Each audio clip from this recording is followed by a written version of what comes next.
So these people don't have an idea, a come to Jesus moment. They truly don't have an understanding. As you're left in a pool to drown at age 6, and you save yourself from just drowning, getting to the surface before you pass out. And then your father, who you spend all this time with as a little kid, you watch him, a Mexican immigrant, slam his head to the ground as you're taking him home. He didn't say anything to him. We were just walking home, ran across the street, and slammed his head to the ground.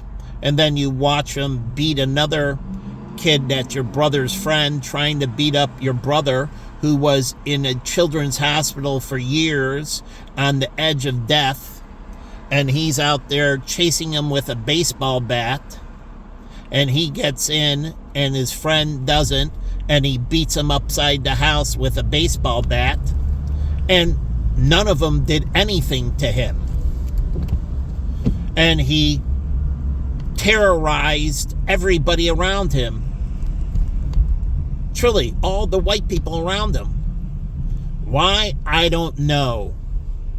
Then you get a black guy in my elementary school, I don't know, 3rd grade I think it was, that comes in the classroom and says he's going to beat the shit out of every white male and female in this class, and that if we don't like it, we can tell our fathers, and if they come to school, he'll kick the shit out of them.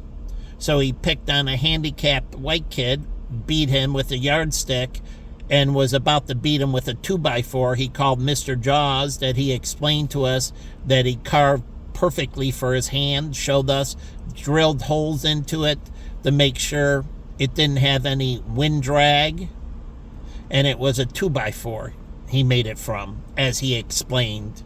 He had a college degree. He was a substitute teacher in a primarily all-white school.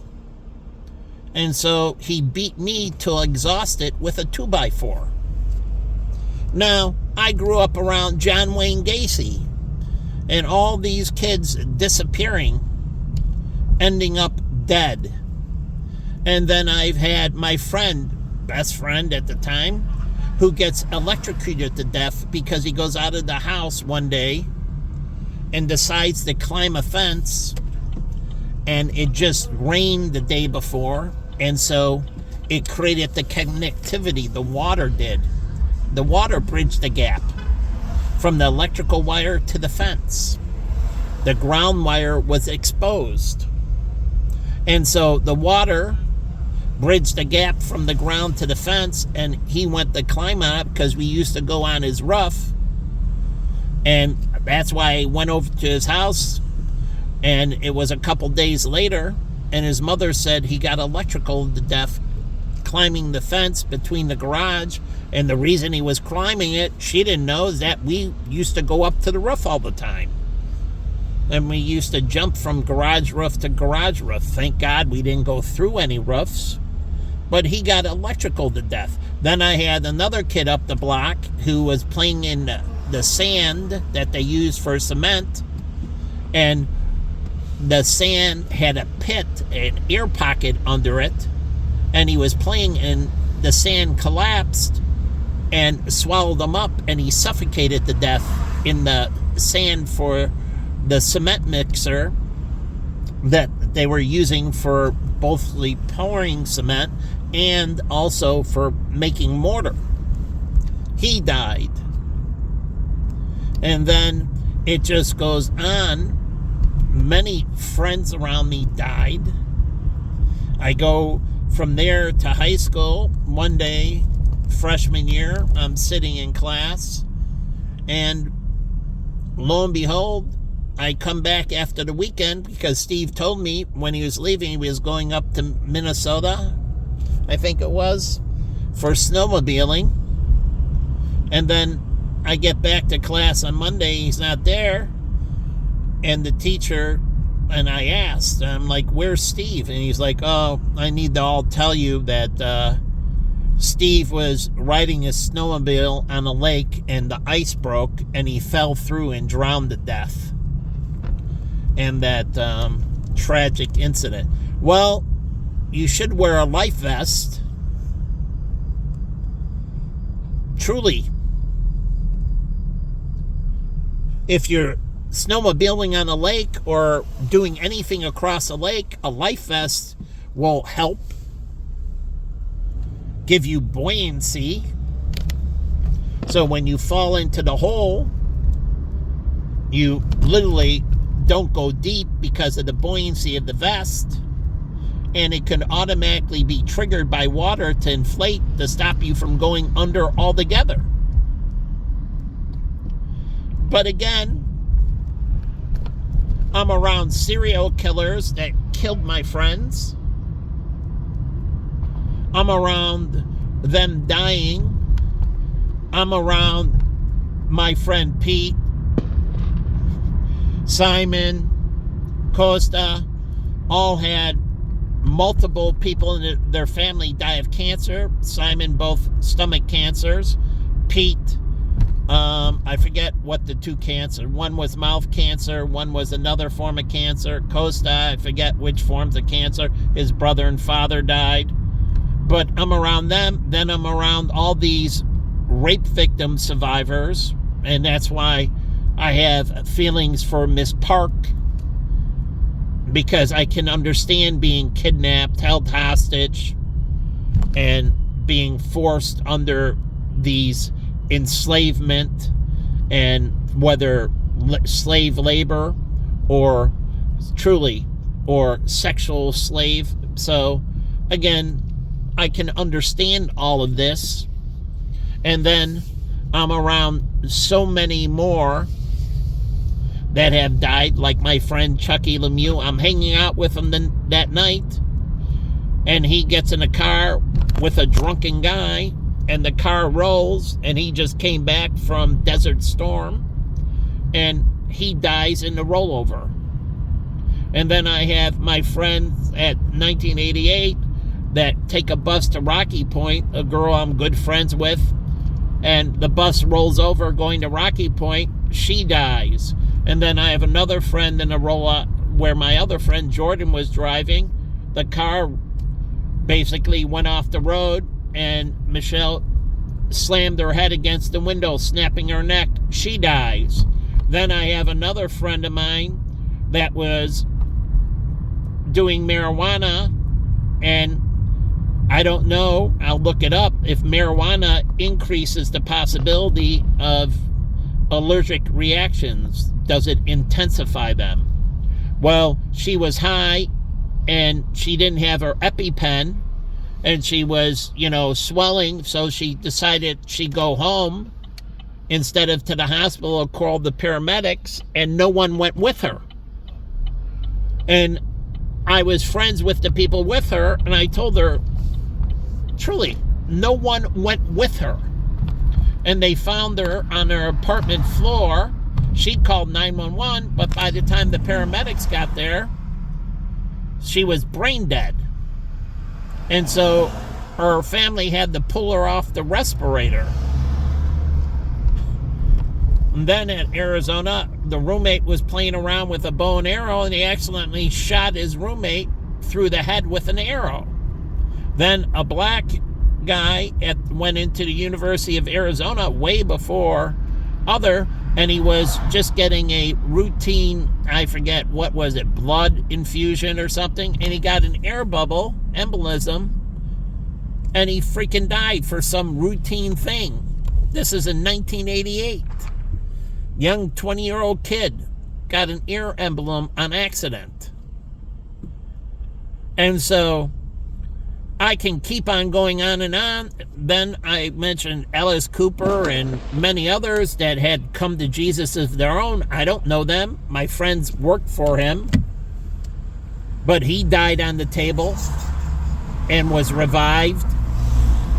But I worked in children's hospitals. My brother almost died in the hospital. And then I worked in children's hospital, and I'm around all these people near death. And then one black girl who I was in the ICU and I used to read to, and she was burned over like 80% of her body. And I've been burned severely, 400 or 500 degrees as a child. I understood. I had a 2nd to 3rd degree coffee burn. I understood. And I used to read to her as she was moaning in pain. I don't know how she got burned, but I was around the guy in Desert Storm that got hit by friendly fire in the Bradley. He was the only one survived. The rest of everybody burned to death. And I used to interact with him on a regular basis. He had numerous amounts of surgery. How do I know? Because I talked to him. He used to come in the dirt bags. He was a regular. And I was proud that everybody treated him with respect and dignity. It made me proud of my school. That they treated him the way he deserved to be fucking treated. Unlike this fucking community treats me like a piece of fucking shit. Threatening my fucking life, tailgating me, disrespecting me in every fucking way. And no one gives them their come to Jesus moment. As they've put guns to my head, threatened to kill me with knives. And then I grow up under all the different terrorism things. And then all the different black gangs supporting terrorism. And then all the fucking racist shit that happened to me. And these motherfuckers open their mouth to me. How fucking dare they?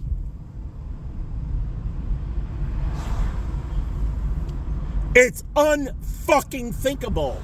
And the list goes on. And I realize the thing that Jen, as she told me over and over, unlike me, I understand following the fucking rules.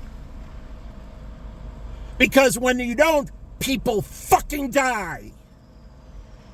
And doing things with excellence. But these motherfuckers haven't had a come to Jesus moment yet. They haven't been on the edge or been with people dying of stomach cancer, which I've been, that were worse than a Holocaust victim. Nothing fucking left but skin and bones.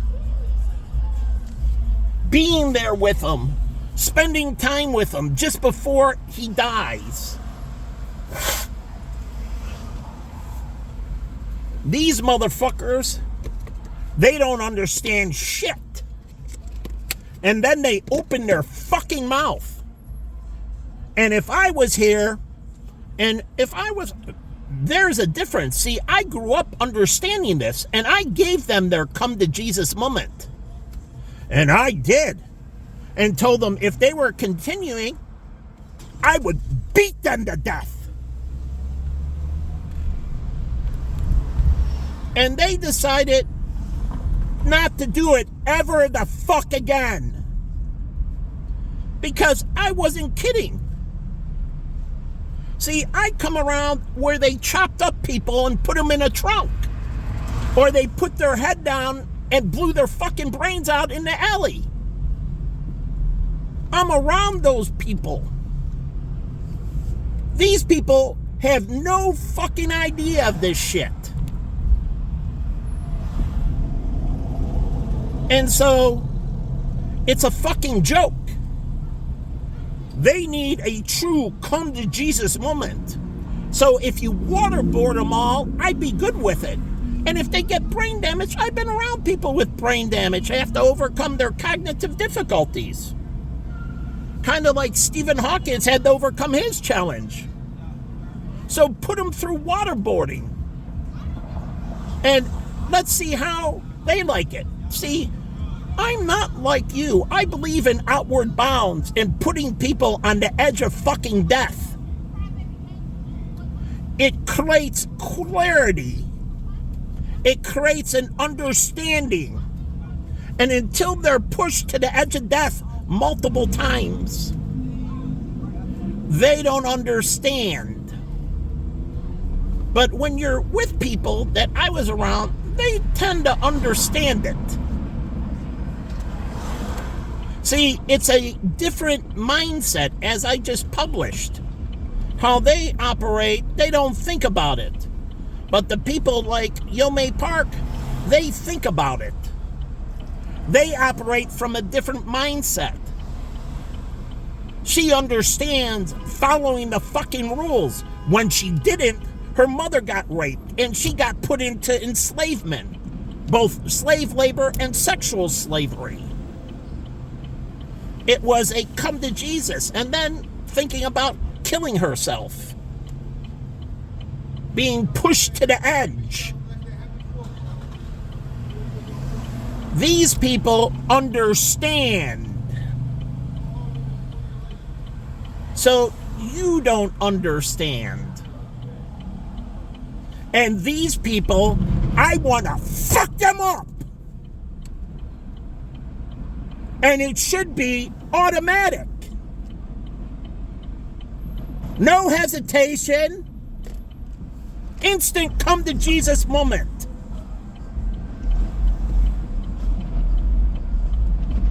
Then there'll be some understanding. It's like these fucking cops haven't been through shit.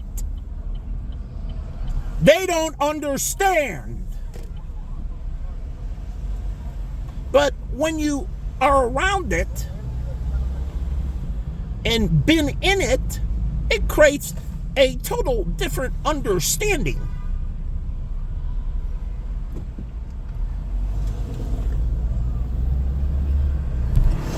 We can have an educated discussion. These fucking lawyers don't know shit. Let me get the lawyer who was outside the courthouse, who the guy tried to shoot. And thank God he out-dodged him around the tree. Or how about my roommate who was a lawyer, that the Hispanic guy who was a drug dealer, his wife was divorcing him, drives by the house and puts a bullet in my fucking house. Or how about the Asian guy that owed my brother money from a gambling debt that drives by my fucking house on Peterson and puts a bullet in the fucking car, threatening my brother to not ask for his money. So he drove by and put a bullet in the fucking car. So God said, if you don't pay me, you should be terminated. And if you put me through horrors, you should be terminated. I'm one person who should never fear. You need to experience the fear, not me. And so this is totally misplaced. I shouldn't fear. You should be scared the shit out of me. Literally pissing in your fucking pants around me. But you don't have a true come to Jesus moment. So you don't fear. And then you teach everybody else not to fucking fear. And God said he wants you to fucking fear the fucking shit out of me. He wants you to be unbelievably fucking scared. But you teach them, and I try to enlighten you to the Bible. And the Bible says the first thing you learn about the Lord is be scared as shit. And then once you have that understanding of his immense capability, giving you a come to Jesus moment, but until you truly get the fear of the Lord first, and it starts with fearing. See, that's what the pedophile priests don't understand. They didn't fear. And you're not going to heaven.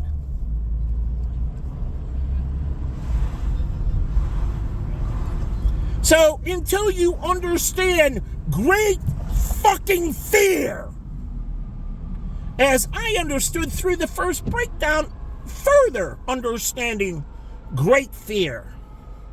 As I had PTSD, panic attacks, anxiety, and you name it. Understanding immense fucking fear. Where your body wakes you up. Do you know what it's like to be under that type of fear? That you can't go to sleep. And what did my body do when I slept? It woke me up. Because in the back of my brain, I was so scared of dying that it woke me up. And I didn't sleep for months and months and months. Months and months. Minimum 3 months plus of no sleep. Because anytime I fall asleep, my body would startle me and wake me up. So how many of these motherfuckers been through severe sleep deprivation, through panic attacks, and up for a minimum of 3 straight fucking months with no fucking sleep? We're not operating on the same fucking level.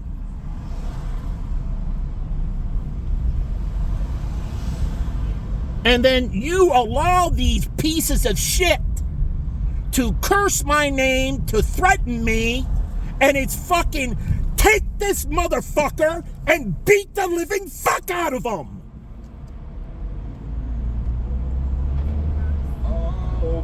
A true come to Jesus moment. What the fuck has he been through? And so there is a serious misunderstanding.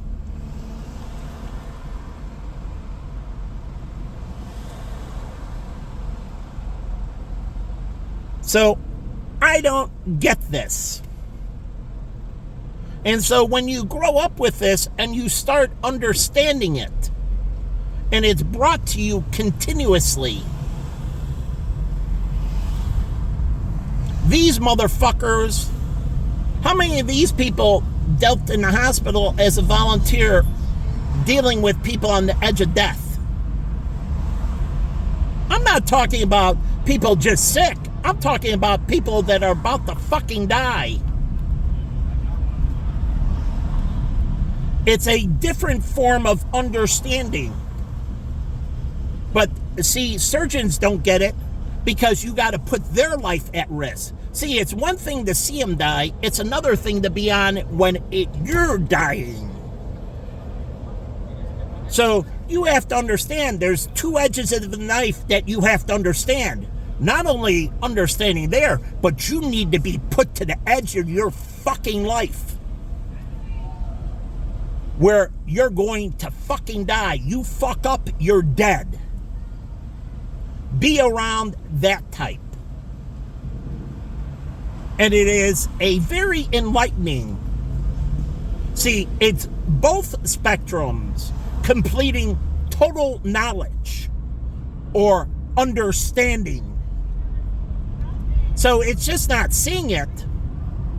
And this is where I told Jen there is a big misunderstanding. And the reason she abandoned me, she didn't understand this. But God understands this. And when you betray, you fucking die.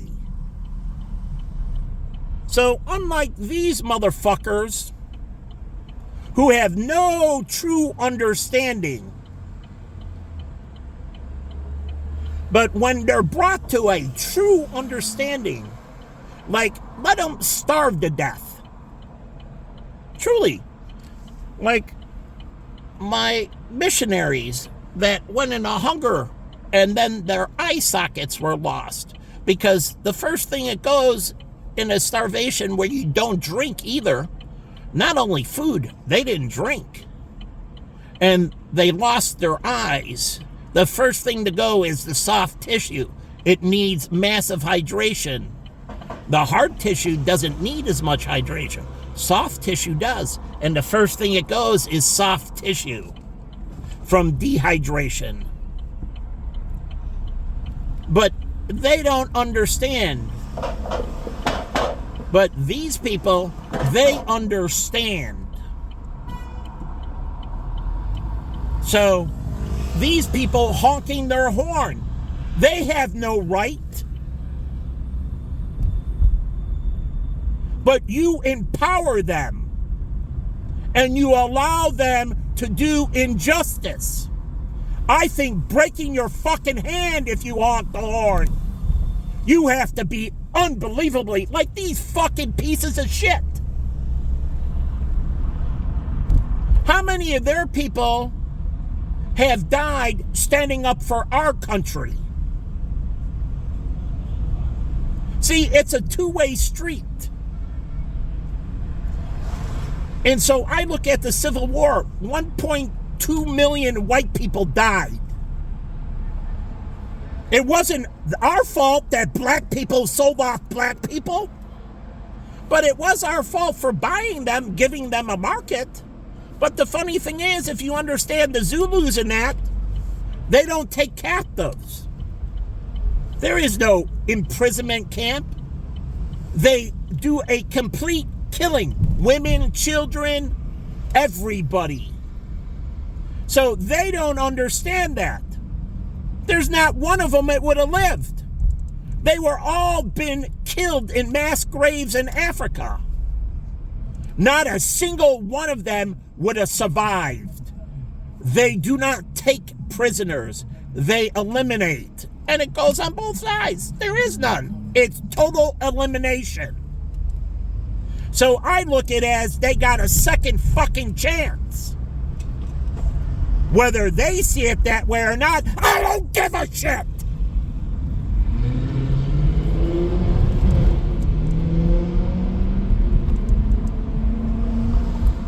So it's a totally different perspective.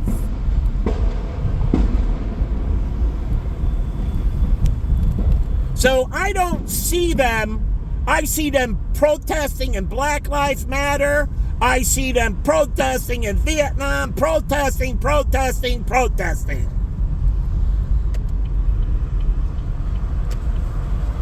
So we're the ones like the Nation of Islam I got to watch since the 1970s. And them calling for the death of white people. Constantly. So, I don't know. I grow up under a different perspective. I turn the other cheek and then they ram it down my fucking throat. So I want what they say, an eye for an eye. I want it rammed down their fucking throat. So we can have a total understanding.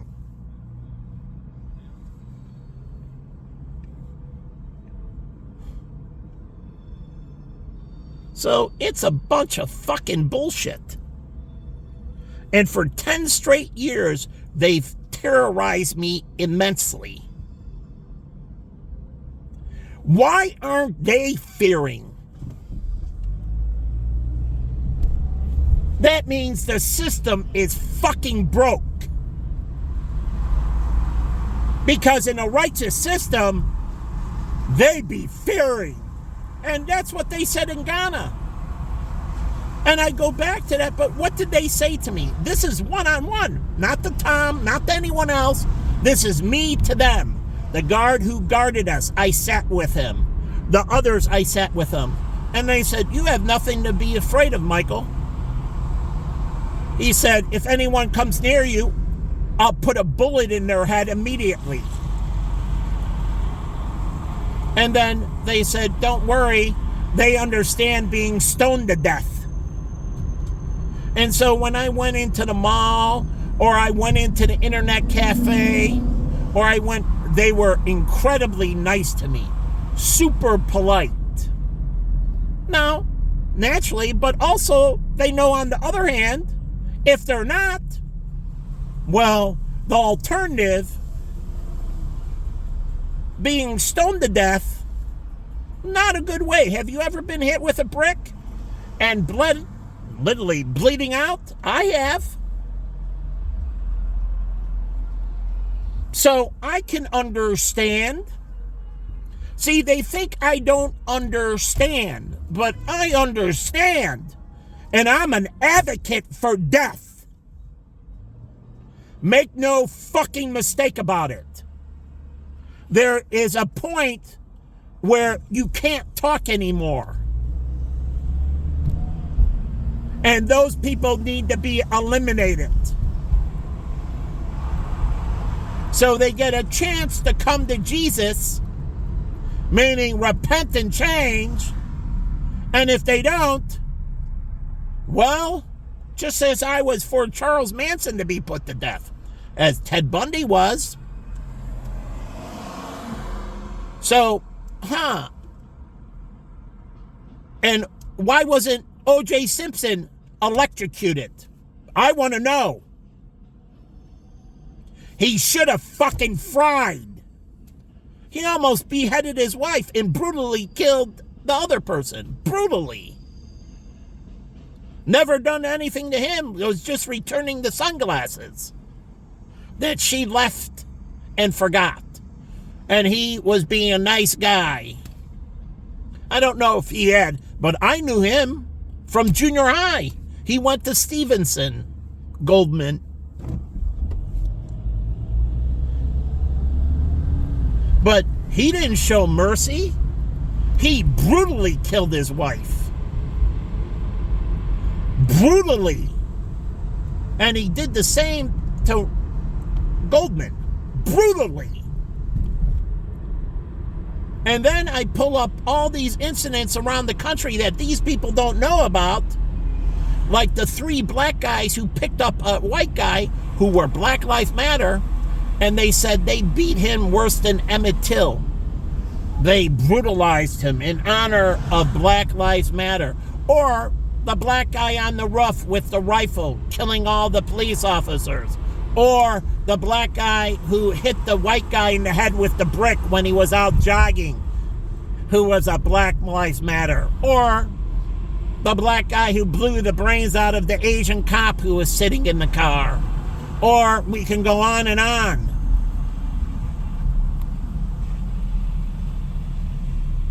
But I understand being on the other end, having a gun to your head, having a gun pointing at you, having somebody a knife, baseball bat, you name it, trying to kill you. So I've been on that side of it many times. In all these different edge of living or dying moments. Choice. Not made up in a movie. Not where, oh, tomorrow, this is just a setup. But you don't know if that person's going to pull the trigger and blow your fucking brains out. Just like the guy who broke into the house in California, the black guy overpowered the father and then tied him up and tied the wife, 2 kids, and the maid up and then tortured them to death. Tortured them first. Then ordered the pizza, one by one in front of them, and then ordered the pizza, and then went down and killed them one by one. And yes, the Hispanic maid. And then went on for a joyride, bragging to his black friends what he just did. And before he left, he set the house on fire.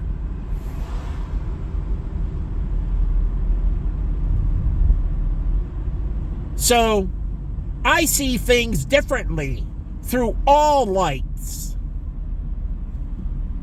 There's 2 sides to every story. But the funny thing is, things in the past, I watched all the white gangs go away. I watched the Italian mafia, them go away. Truly. But the one thing that maintained were lots of black gangs and cartels. Not that you didn't have lots of white crimes. I think Bernie Madoff should have been put to death. I disagree with you. That woman who committed suicide. Now, his son committed suicide, but there's a female who committed suicide.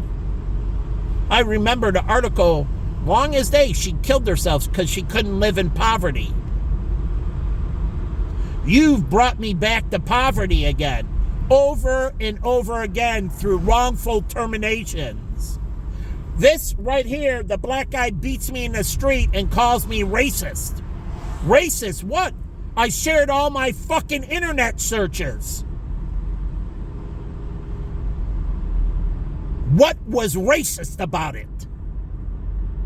I sat all by myself. I was having a coffee, which I never got to have a second sip of. And then after he wins, the first time I've ever lost, because I thought I was still capable and I wasn't. And the pain in my knees and shoulders and everything from those injuries, it hurt me like a motherfucker. My knees and joints hurt severely. Incredibly painful. And I understand. I've had my hand crushed in a door, pipe, you name it. Severe, and it hurt severely. And the reason is, when you get older, you're more sensitive to pain. So a little bit of pain goes even further. And you don't understand, and I put it out there for your understanding. That's why older people tend to be more humble. Because if they get injured, it's even more painful. Where younger people, they can absorb the pain. It's a big difference. So we don't have an understanding. But I grew up and you talked back to an adult and you would get your fucking ass handed back to you. There is no talking back. Now, inappropriateness, I understand. But that stranger, you move away. But they don't understand. And I grew up with all these black clients that were afraid of black youth. Older black clients. As the first time I got this, long before I got in financial service. And I was down around and I was talking to an older black guy and these kids disrespected. And I'm like, that's different than I grew up. Why didn't you say anything to them? And he said, these fucking kids today might pull out a gun and shoot you. So this was the problem. No bull elephant. They were afraid of the children pulling out a gun and shooting. Just like Michael Brown did in the video. Hitting the fucking older black guy in the head. Knocking him out as I posted to YouTube. And it was a real video. They posted it. They thought it was cool. He was walking and they sucker punched him. The knockout gang. All the black going around hitting white people mainly and knocking them the fuck out. Or trying to. And my friend, I didn't know about it, Mike Wynn sent me the video. And he's like, do you believe that black kids are running around and fucking clocking white guys just out of it for no reason at all? Just trying to knock them out? But they were targeting white people. And then there was one video they posted of a white guy walking down the alley with a briefcase, and they ran up and punched him in the fucking head and dropped him. But the one video was true, and they clocked the older black guy and dropped him. Not only did they drop him, they fucking rolled him. So, where is the bull that if these kids step out of line, they get the fuck beat out of them? And that's the difference. They don't understand But I had a come to Jesus moment. Truly, I didn't need it, but I was on the other side wrongfully, constantly. And I didn't do anything wrong. I could have stood there and watched Clarence get beat with a 2x4 and just sat back like every one of my other class members. They didn't say shit, ever. They didn't go through anything. They didn't take anything. It was Clarence, one white kid who was slow, and then me. I got the 2x4.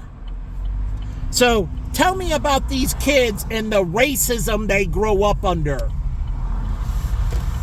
Truly, I want to know about their hard-pressed racism. That black people putting guns to your head, or pointing guns at you, or taking baseball bats, or many other things, or breaking into your locker and stealing your shit, or as I grew up with my mother, 2 black females who discriminated against her as a child. And every day I come home that we're starving and that my mother can't get a raise because her direct boss is a black female.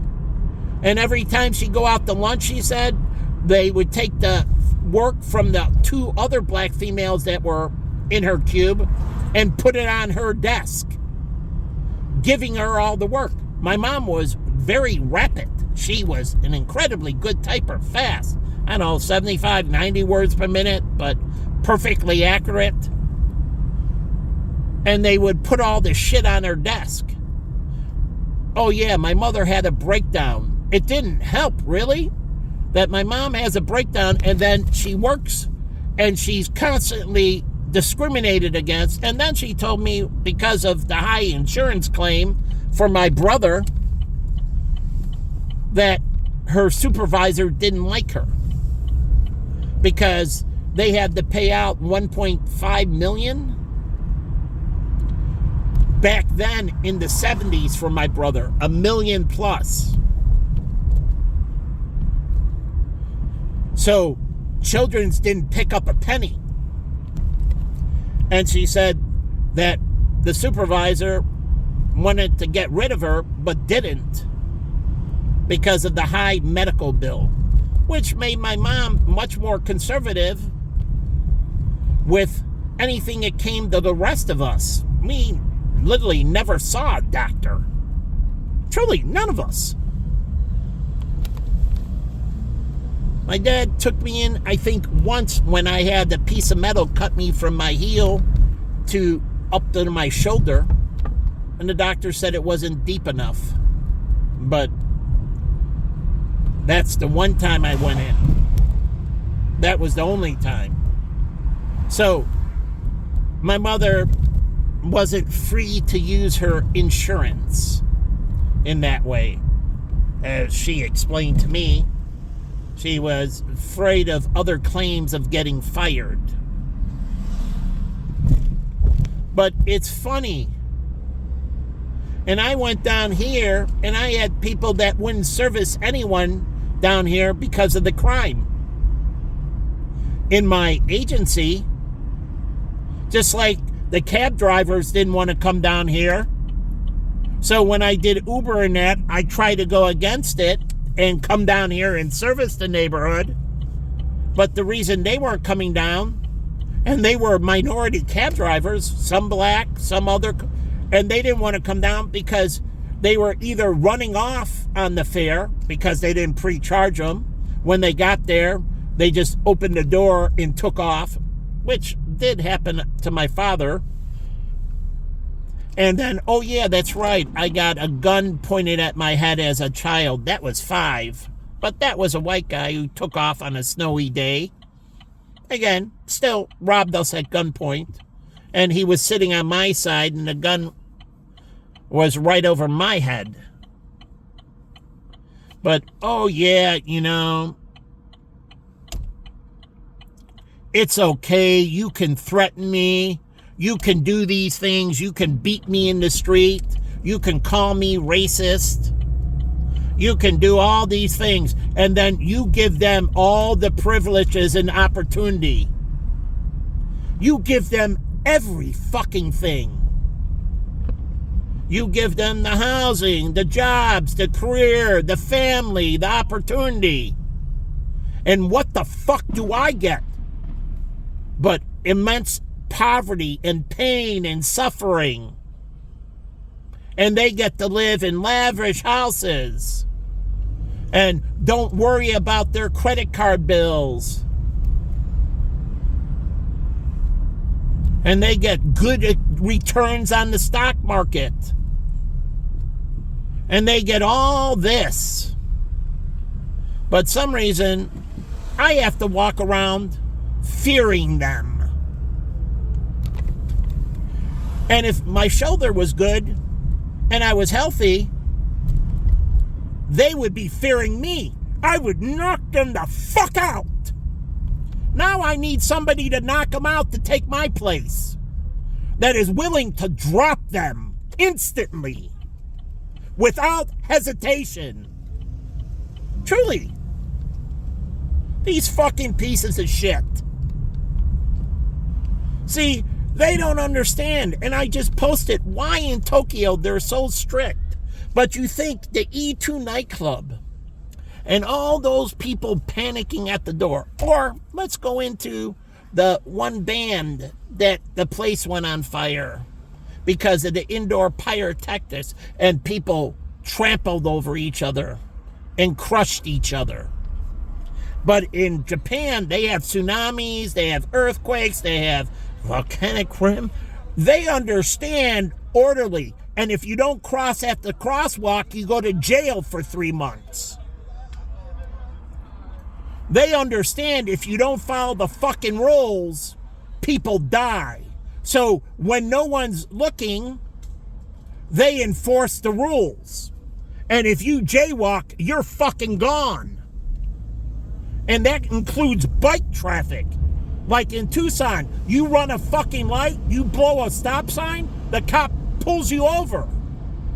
That was in Deerfield too. We had bike cops, and they were issued tickets instantly. You blow a fucking light,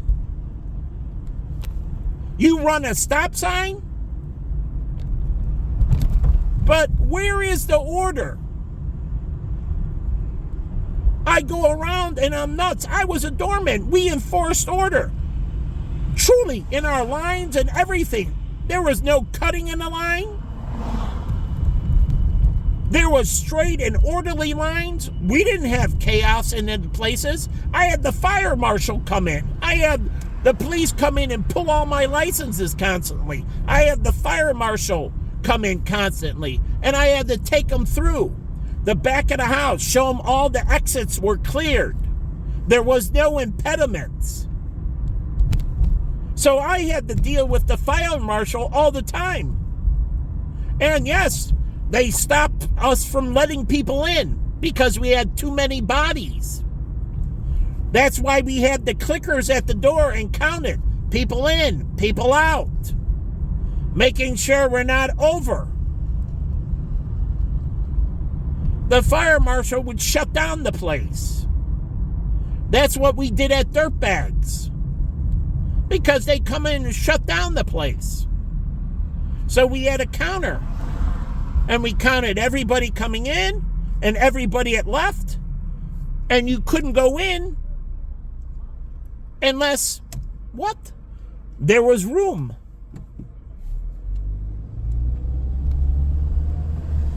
But that's why I support Open Table for the lakefront and everything else. Because if you don't have a reservation, there's no room on the sand. There's no room in the park.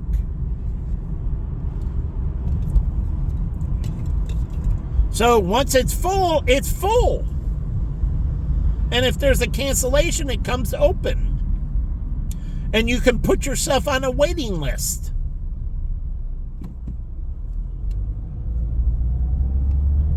But I don't think we're understanding. And that's what the announcement in 2016 was about. My life wasn't supposed to go down.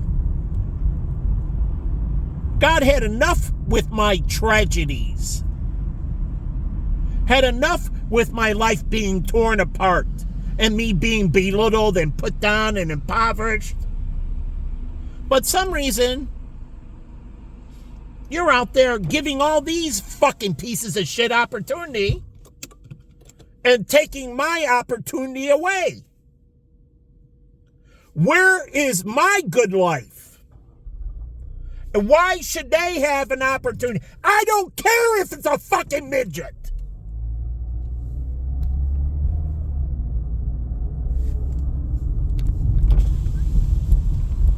Truly, they don't surpass me. What the fuck have they done their whole life through society? How much did they volunteer as a child? How much blood did they give? How much times did they put their ass on the fucking line? So that's all supposed to go into account. So again, I don't understand.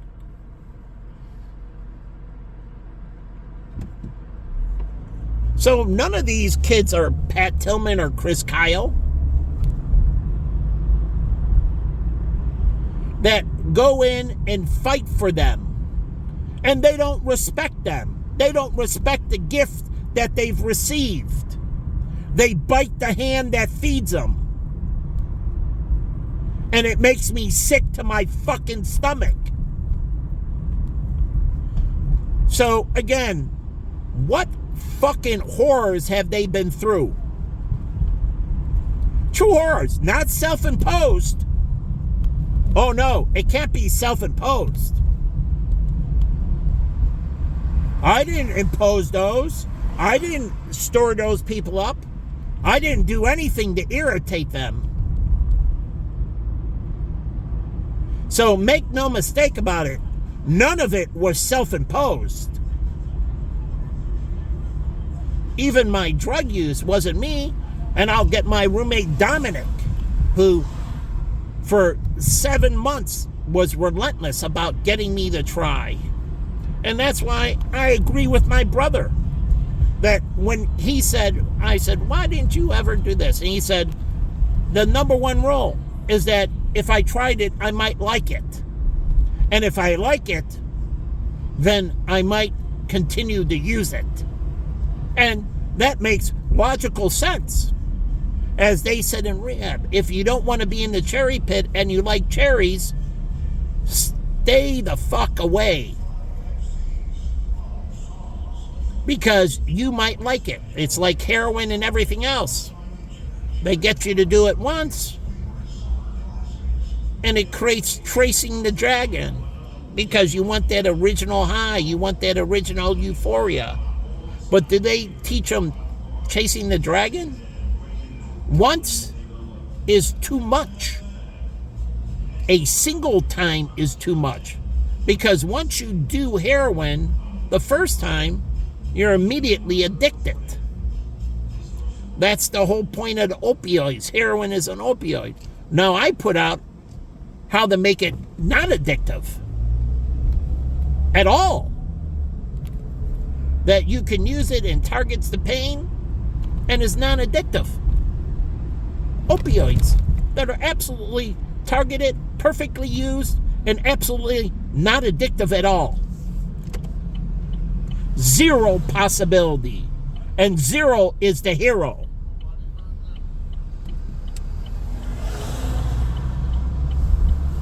So think about reversing these things.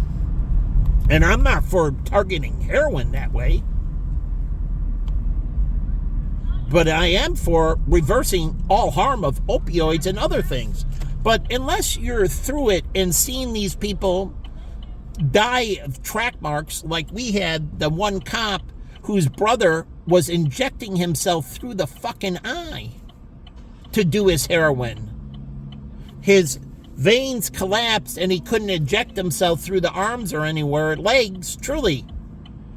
And he was injecting himself through the eye socket. Not through the eye, but on the side in the white area, and injecting himself. That's how strong the addiction is. He wasn't afraid of the needle. He stick the needle right in his eye. And yes, he eventually died. And that was Serpico, who fought against drugs in New York. In particular, heroin. His brother died of heroin. Donald Trump's brother died of alcoholism.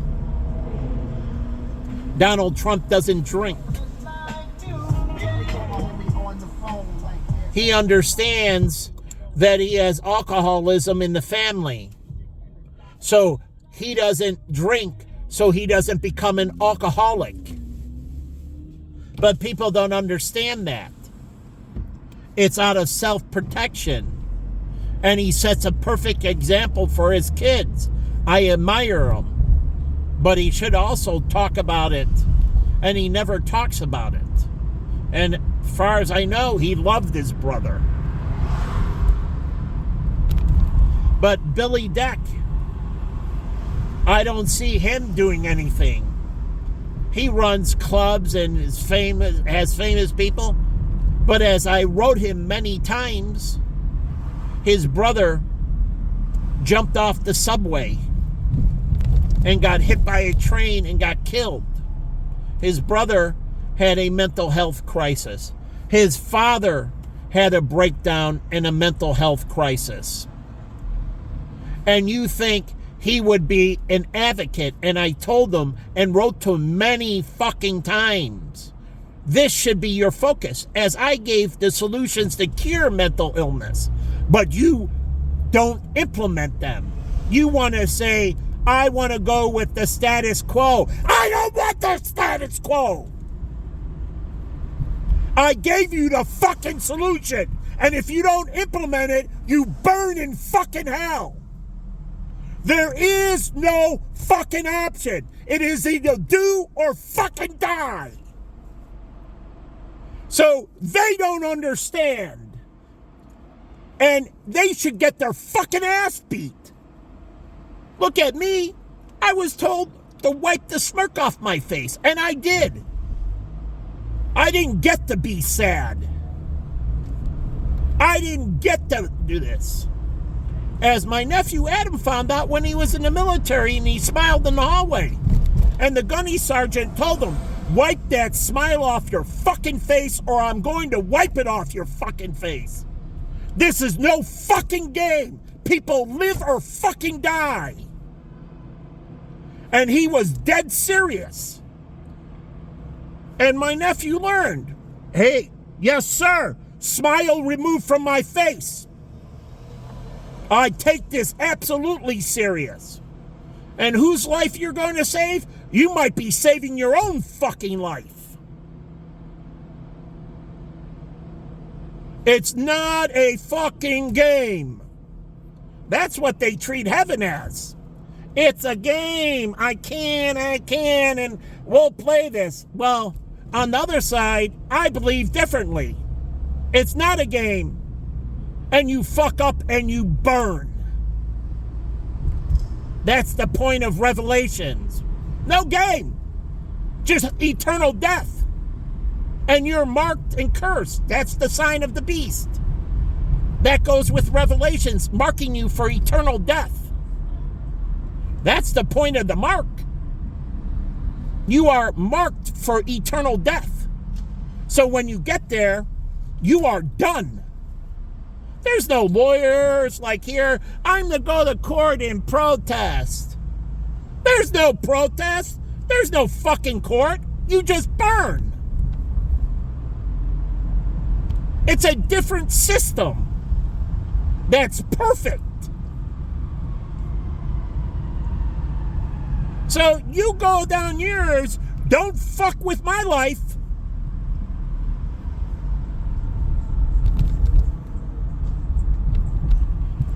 You want to kill yourself? Feel free. Stay the fuck away from me. Take your fucking fags and keep it to your fucking self. Stay the fuck away from me. See, as I pointed out, they didn't grow up with these individuals like, John Wayne Gacy, who raped and murdered the children in your neighborhood. Or my brother, when I found out later, he was molested as a child as well. By, I don't know who in the neighborhood. Him and Scott were both molested. And so, I come, no patience, no grace. I tried to extend, but nope. As I found, they're undeserving.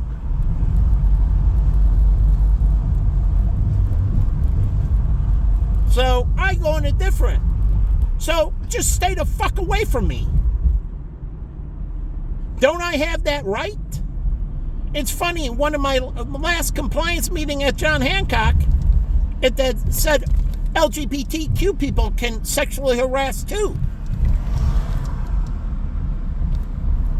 As they were explicit about them sexually harassing heterosexuals.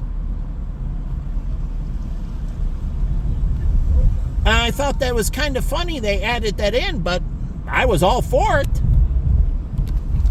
As Costa, he was brought up for termination. They made shit up and tried to get him fired at LGBTQ. So, my friend Andy, lesbians forced her out of basketball in college. So I'm around all these people that were persecuted by the LGBTQ that did nothing to them, as I was. As I helped them out, solve problems and everything, and when I said, can I get your business? And they told me to go F myself. But the funny thing is, my nephew worked in there and worked with excellence. And he got his real estate license thinking, oh, wow, I'm going to, have some business in this community. And do you know what they told him? Absolutely not. And they said the same thing to him they said to me. You're not gay. I'm not giving you any business. And then David was with me where the guy wanted to sign the petition he put out in front of me to legalize gay marriage. And I told him, absolutely no fucking way. I am not signing that. And then David talked about the marriage penalty to him, which we need to reverse because we want to encourage traditional marriage. But again, I see things differently.